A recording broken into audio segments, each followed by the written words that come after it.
case briefs, and so much more. LSData's got what you're looking for. In 1968, the Supreme Court of California heard the case of Pacific Gas and Electric Company v. G.W. Thomas Drayage and Rigging Company, which highlighted the importance of considering multiple interpretations of contractual terms.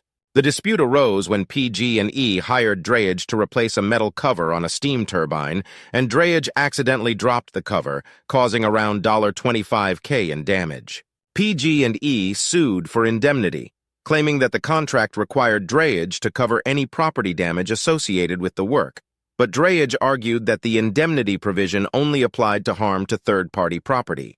During the trial, the court refused to admit extrinsic evidence supporting Drayage's interpretation of the indemnity provision and found in favor of PG&E. However, the judgment was reversed upon appeal, with the court emphasizing the potential ambiguity in contract terms and the need to consider parties' intentions. The court reasoned that the language in the contract could be interpreted in multiple ways, and thus parole evidence should have been admissible and examined to determine the parties' intended meaning.